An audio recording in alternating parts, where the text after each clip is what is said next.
मंदिर जाने से एक नहीं अनेक है लाभ। प्रतिदिन पूजा करने से मिलते हैं ये 36 लाभ। 1. मंदिर जाने से सुबह ब्रह्म मुहूर्त में उठने का नियम बनता है। सुबह जल्दी उठने से हम अपने नित्य कर्म जैसे उषापान, शौच, दंत धावन, स्नान आदि से निवृत्त हो जाते हैं। 2. अपने घर के निकटम मंदिर तक पैदल चलकर जाने से हमारा भ्रमण व्यायाम होता है, प्राणवायु मिलती है और उगते हुए सूर्य की दिव्य लालिमा का अवलोकन होता है। 3. मंदिर की घंटी को 7 सेकंड की बजाने से और इसकी टंकार पर ध्यान केंद्रित होने से हमारा मन सभी सांसारिक विषमताओं से हटकर प्रभु के चरणों में अर्पित हो जाता है।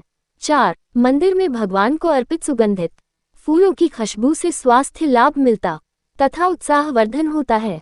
5. मंदिर में अर्पित भिन्न भिन्न फूलों के विविध रंगों से हमारे को सुकून मिलता है।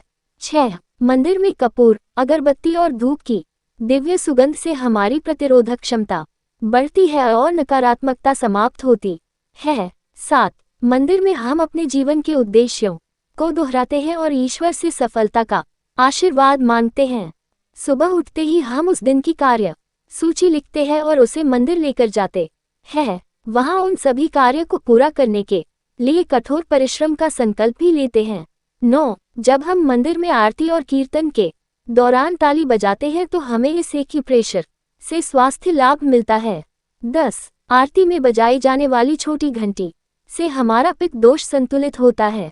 शायद इसी कारण से गौमाता के गले में भी घंटी बांधी जाती है, क्योंकि ये सर्वमान्य है कि गाय में पित्त ज्यादा होती है। 11. आरती के दौरान चालीसा के जाप से हमारी वाणी में दिव्यता आती है। ओम के उच्चारण से हमारा चित्त एकाग्र होता है।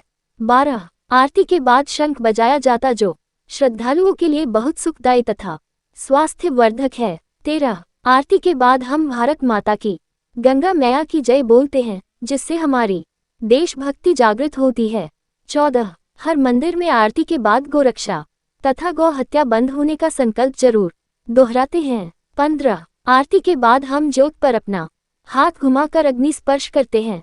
इससे हमारी कोशिकाओं को दिव्य उष्णता मिलती है और हमारे भीतर पर रहे सभी जीवाणु संक्रमण समाप्त हो जाते हैं।